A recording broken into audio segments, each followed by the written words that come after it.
What is going on, guys? GregglesTV. I wanted to cover this in my morning video instead of my news video, my daily tech news video, because I think it's pretty important.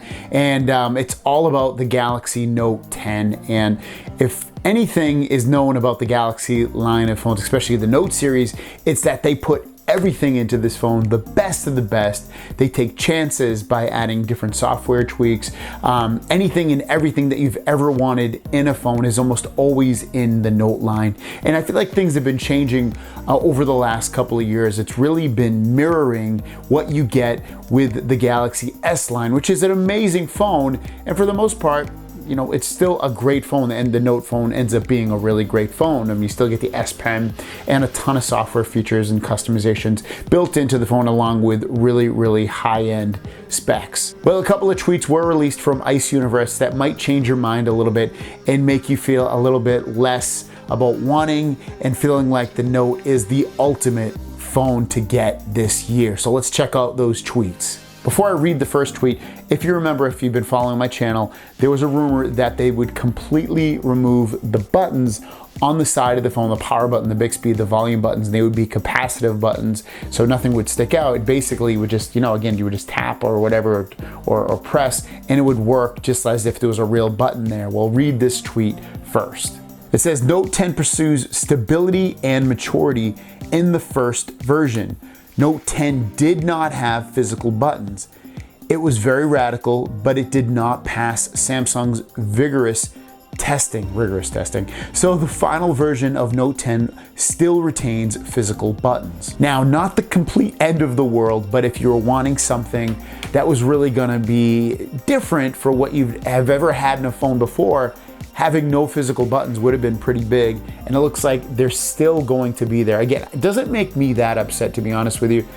The physical buttons don't bother me whatsoever. They work completely fine, and them taking it away, sure, it's a little bit of a disappointment because we're not getting to that next technical achievement for phones, but again, it's not the end of the world. I still wish in a way they had the fingerprint sensor on the back. It's cool that it's underneath the display, but it's still kind of a pain in the butt that it doesn't have it. It doesn't work that well, at least I don't feel like, when it's on the display. It works better on the back. But regardless, that's nothing to be worried about with the Galaxy Note 10, because the Note 10 will have it underneath the display. The other tweet that he put out is, as for the headphone jack, it is not optimistic. Now, this I think will upset a lot of people. I still use the headphone jack almost every night. Plug in some regular headphones and I can listen to my YouTube videos. Doesn't wake up my son. I don't have to look for an adapter.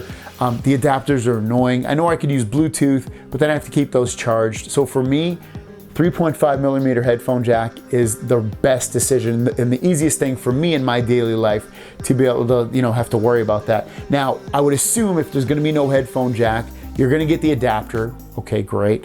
But adapters get lost. They're a pain in the butt.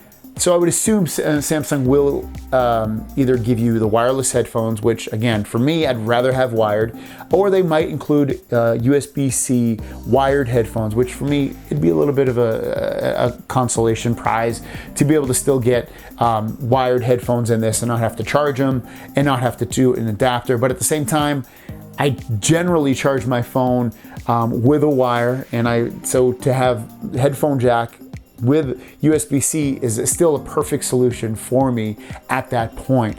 But that's the news so far that's coming out about the Galaxy Note 10. Some disappointments. Should still be a fantastic phone. I don't think it's gonna be a phone that people are gonna be like, man, that phone sucks. I still think people are gonna really love that phone, regardless of some of its shortcomings or things that have been changed thus far. But my question out to you guys is, how do you feel about some of these changes that are coming to the Note 10, having physical buttons that will stay there, and then also no headphone jack? How does that make you feel? Are you still gonna buy this phone or not? Let me know in the comments down below. Thanks for watching. I will see you guys down the road.